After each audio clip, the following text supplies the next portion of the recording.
All right guys, welcome back to Project GoodSpeed. On today's video, I'm gonna show you guys exactly how I built my custom flooring for my little hatchback here with a spare tire access. Look at that. Let's get started.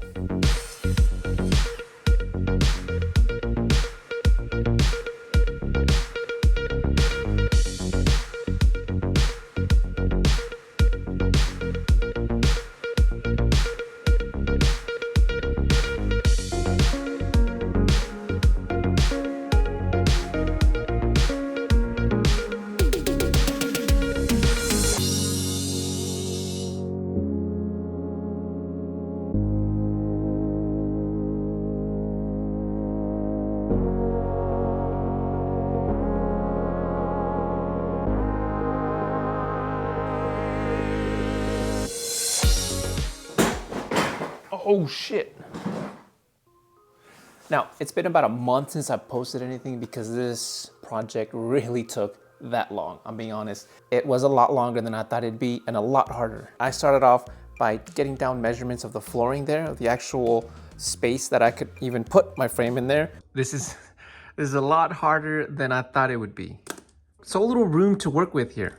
I guess this design would be a lot better if you had an actual stock spare tire, right? Because then you can connect this bottom part down here with that and actually have a full supported square, as opposed to mine isn't really supported down here because it would definitely hit my full size spare tire. And using a stock spare tire is essentially out of the question for me because my car's a little lowered, so a stock spare tire basically would have my car scraping on the floor, or I probably won't even be able to get it off the jack. One thing I knew I wanted was I wanted it to be lightweight and I wanted it to be cheap and easy to make. I also wanted it to allow me to have as much cargo space as I could have, as well as make it easy to access my spare tire. So there's a bunch of videos online about how to make one like this, but they essentially all use 3/4 inch plywood. And let me show you guys. I actually do have some 3/4 inch plywood back here, but I mean, it's not light. It is definitely not light. So I didn't really want to use 3/4 inch plywood because it's too heavy and it costs a lot, I'm not gonna lie. Also, well, I think that's pretty much it. It was just too heavy and I didn't really want to work with it. I think it was like 1/4 inch plywood, really thin. I don't know, I'll put the measurement on there when I look back at what it was, but it's very thin. So I had to find some other way to brace it. If you guys want to use 1/2 inch plywood, probably be a little bit safer on the safe side. It could be a lot sturdier, but then of course it'd be a little higher and the measurements might be slightly off, so just compensate for that. I mean, as you guys can see here, it's relatively thin. It's about the thickness of, I think probably what the stock particle board or cardboard, whatever it came with. I don't know, mine didn't even come with that, if I'm being honest. I just know that I didn't want that because it kind of warps down the middle and it's essentially useless for carrying anything. So after I took measurements down of my trunk space, I essentially started off with a 2x4 in the back, which is basically my starting point. I wanted to make sure it made contact on both ends, right? Of course, I had to cut off pieces on both of my trim just to make sure that the next step would also fit. Now the next step was I used 1x2s on the edges. There's no flat edges, right? It's all rounded off. So technically, it's not even making complete contact. I can fit my thumb under here, right, and lift it. But as long as I got some contact on this part, I was cool with it. I also used 2x2s here, and I used dowels to connect both ends on this end here and there.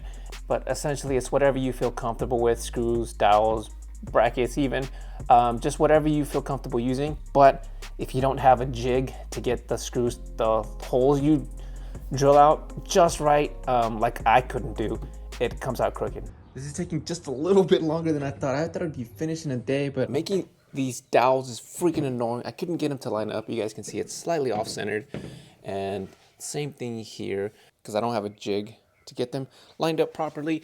And every time I go to install one of these, they just somehow always end up crooked or slightly off-centered, and if by some miracle one side is straight, the other hole is gonna be crooked.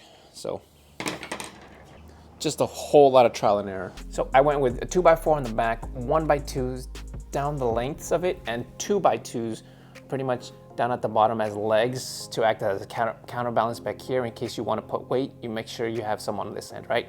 And then these 1x2 braces on the side just for extra strength.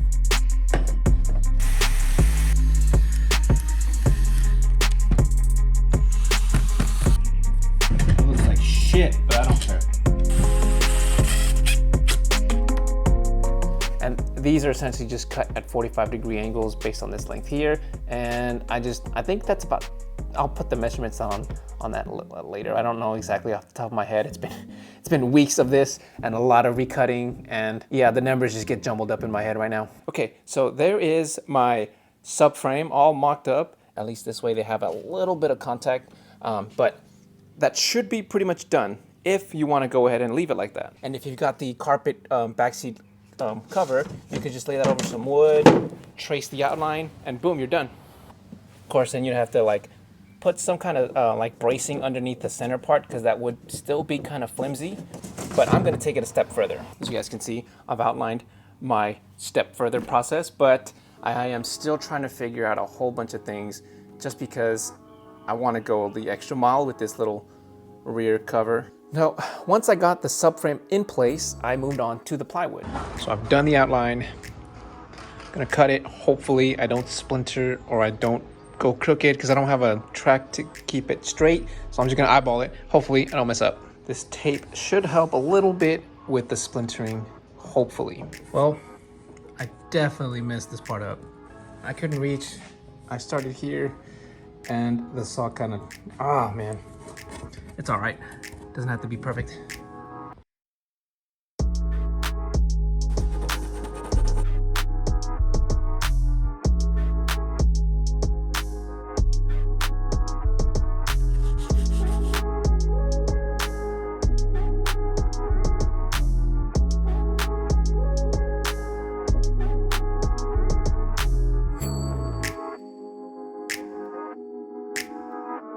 So I've had a couple iterations of this design.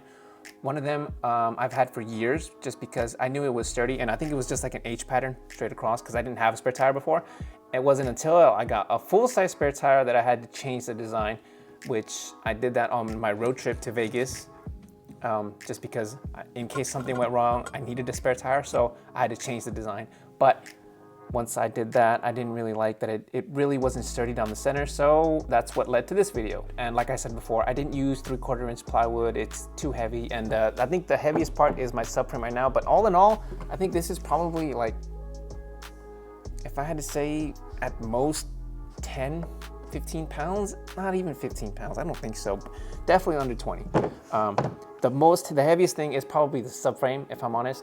I think that probably weighs about 20 pounds, maybe something like that. So all in all, it's pretty lightweight. Now, I modeled this design after the JDM trunk flooring for these hatchbacks. I don't know if you guys have seen it. They look really dope. Two things with that. One, that is very expensive. So if you can find it, you're looking at about minimum $2,000 for that, because it's like a whole kit, quarter panels, seats, brackets, and this entire thing here. Another thing is that design is actually a lot higher off the floor. It's essentially basically right off here, whereas mine is down here, right? Now back to the design. Let's talk about the little corners here that I've got going on here. So essentially what I did is I took some cardboard from a beer box and just essentially just started cutting out until I got the mold right.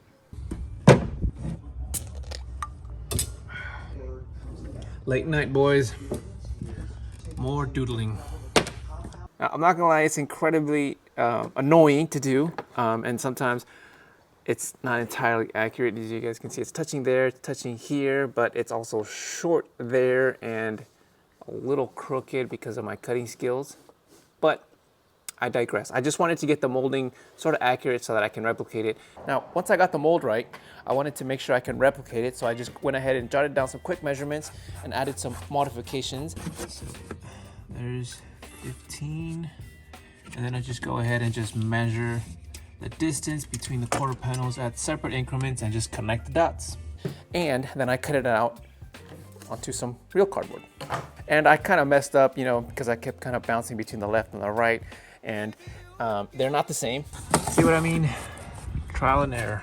I'm planning on leaving 1/8 of an inch around the entire border just to make sure it can move around, and if it hits one side, it won't splinter on the other side or whatever. As I'm looking at my subframe here, I really do like the way that you could actually just lift this up here, right? And if you have something to fasten it up here, that would be so dope. But I've got a full-size spare tire, and this part might hit although I don't think it would. I think the reason I couldn't do it is because the length of my wood was too short. I think it was like 2 inches short. So I'm gonna have to use a different piece to make sure that this sits flush here and over there. As you guys can see, I couldn't use the entire section of it, but I'm gonna have to make do, I guess. I've got my driver's side and my passenger side. Now comes the time when I have to decide whether or not I'm going to have to pay attention to the wood grain, which means that if I wanted to really just leave the wood as is, I'd have to carefully place one, and then the other one would have to be placed away from this section here, like this. But then of course that means I won't have enough in case I mess up. And I have never done this before, so I'm gonna leave myself room to mess up. I don't have a jigsaw, so I'm just using my saw to cut the mold into a more workable piece, and I'm gonna have to cut this with just this blade from a handsaw. We are approaching the final end to it. So I've got my subframe here, Civic ready to go, and these quarter panels, sort of, that are now just ready to be finalized and thrown back in there. Got a new toolbox as well, because like I showed you guys before, these cuts are not exactly accurate. I went a little bit over just to make sure I could still sand it down to make sure I have the right fit. You're chilling in the rain. You're some kind of butterfly. Baby, you give me midnight. You whip up my appetite. Don't leave me here high and dry. So I measured the square for the lid, but I forgot this tiny piece here. We're gonna have to redraw it.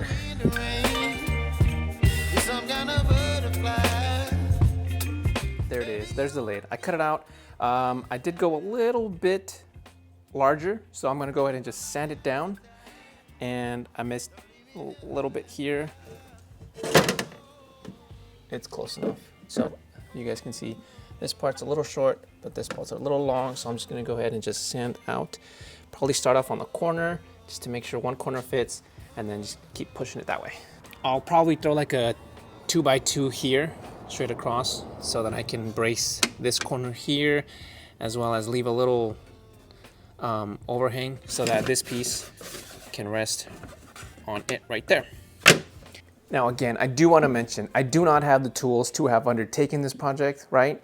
I mean, seriously, a jigsaw, a router, a table saw, all of these things would have come in handy, but my dumbass wanted to do this without the tools or pay money for the tools, so it would help me keep the cost down, but the labor is very intensive and just nothing but hours of sanding. I could just cough up sawdust at this point. Basically, all my weekends for the past 4 weeks have been gone. And just like that, it got dark on me already. Oh, come on. Seems like no matter how much work I do in a day, it's never freaking enough. I managed to screw on these little fasteners here, basically just to make contact on the edge with the body panel there. And I had to cut off a piece of the body panel so that it makes contact with the frame, right? Now I drilled slots for this handle, but I still need to drill slots for these handle. And these are much smaller and a little bit more sleek. Before it used to wobble, now it's a lot sturdier. And I used these small pieces of plywood here. I kind of had them bowing out so that I could get this panel to tighten up along with the angle and hopefully make it a little bit straighter. That's the problem.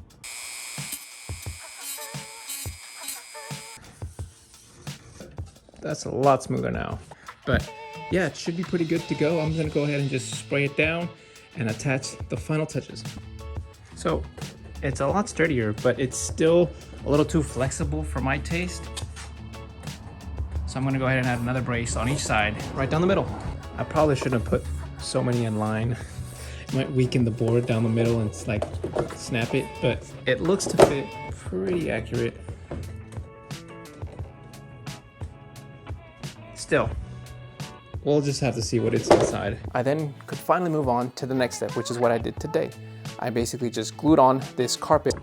So I got this fabric on Amazon. Thought it'd be a lot thinner, which is actually a good thing that it's not. So I'm gonna go ahead and just cut these up and we can go ahead and make it look a lot cleaner.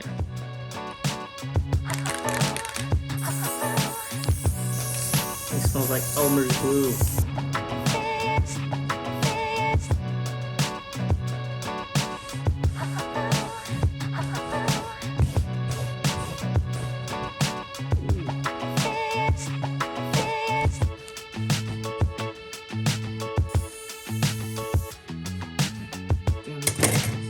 Moving. Definitely moving all of these.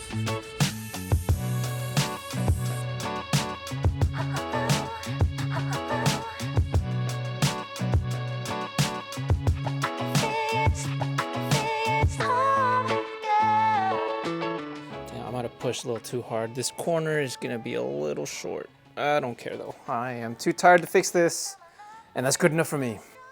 One thing I do want to say though is the final cutting of the carpet. As you can see now, you can see the wood peeking through some of these pieces because I didn't cut it too perfect. And I'll show you guys what I mean. So because of the design of my my flooring here, the measurements around the edges were pretty spot on, that I wasn't sure if the carpet going over the edges would have an issue with the fitment. So what I did is I basically just cut off all of the piece of fabric straight flush, right? Whereas what I should have done is, like on some of these I did it. See, this one has plenty of room to be glued over, but some of them I didn't really want to risk it just because the fitment might have been an issue. And I do want to mention these handles here, they haven't been installed just yet. Yeah, my plywood is a little too small and these screws don't fit, so I'm gonna have to glue some braces down here, right, to fasten and screw into them from my bracket, right, just like this. But I can just do that at any time. The idea was to not just have a bunch of useless pieces that don't do anything, right? Because now not only will it support weight, it could act, if I wanted it to, just as a storage. Whatever I wanted, it could fit. Whereas if I just made this part of the subframe, also it would make removing it a little bit harder, right? Because this part would be connected and I'd have to kind of like wiggle it around to remove it. But this way I could just remove it piecewise. I know, they're essentially useless for storing, but they look cool, and if I wanted to store something minuscule down there, I could. These corner pieces here basically use 3 points of contact, well 4 I think. So this one has its own brace here, and I cut out a little spot here to make sure it actually made contact with the frame. After I made my subframe, I added these 2x2 small pieces. I think this is 2 5/8 and this is 3 inches down here, right? So it just left a little bit of overhang for this piece in particular. And I also cut out this tiny little piece that sits in the corner just for another point of contact. So I have one here, here, here, and here, as well as here, right? So if I wanted to, this is pretty sturdy, doesn't move anywhere. And if I wanted to, I could have just glued this here, but instead, I think I'm gonna use Velcro to fasten it here, because if you guys don't know, the hatchback actually comes with some Velcro for its stock cargo carpet here. Just because I don't want to glue anything more onto this piece, if I'm being honest. I'm a little lazy at this point. Because I'm already using the Velcro here, what I thought is I'm going to use the Velcro to actually fasten the subframe onto the hatchback so that when I'm driving it, it doesn't move around. And this is basically the design I used to brace it, right? You guys can see here, it's relatively sturdy. I didn't want to add too much of this piece of material here, also just because I wanted to keep everything down to a minimum, but I think for the meantime this will do. And like I said, it's relatively light, really not that much. You guys can see it's pretty lightweight, but it's still pretty sturdy because it uses the spare tire as extra support due to these really thin pieces of plywood here. Also, the corner braces act as extra support for the corners. So as long as you don't put too much weight into any particular area that isn't braced, it's essentially using the entire flooring as bracing material. So it should be fine. I tested it with some really heavy dog food and it held up. However, only time will tell if this is actually a sturdy design, but I'll keep you guys updated until then. I'm just checking. It's not like I trusted it. I'm just checking. Modern cars nowadays, you can actually just remove this piece and be able to get to it. Look at that. Boom. And then just put it right back in there. The material I used, I think if I remember correctly, the first time I went to the store, it was something like 40 bucks. I essentially bought 4 pieces of this, 2 pieces of the 1x2, and then I didn't buy the 1 piece of 2x2. I had that here actually. And the plywood that I used, let's see, you guys can see, it's pretty thin. And I don't really have a price for this because I didn't buy it specifically for this. I've had this for years. This time, I think if I remember correctly, it's something like 18 bucks for 1 sheet, and I ended up using 2. So it's what, 36 bucks? 36 bucks, 40 bucks, so $76 in all. I also used the carpet material, the hinges. I bought that stuff on Amazon, so I think that was probably another 55 bucks. That's $131. Wow, that was a lot. It didn't seem like a lot because it was over a couple weeks, right? So after a couple of days of riding around with just the frame, I noticed that it was still a little uneven. It's a little bit off-centered, right? So I took some rubber foam weather stripping and just put it around wherever part was uneven. And then I fastened some Velcro to those weather strippings to make sure that it wouldn't move. And it's pretty freaking solid. I do want to mention this thing is it's bowing a little, if you guys can see, right? It has to do with the fact that there are no braces along the edges, right? So, but it doesn't have to be perfect. The subwoofer will keep it from moving. And I finally glued the little handles here. I also added some of this toolbox material here at the bottom, just so I didn't have to look at the Killmat logo all the time, right? It's a much cleaner look. And I finally placed the little Velcro on the piece, the third little brace here. So now it doesn't move, handles don't go anywhere, and that's pretty much it.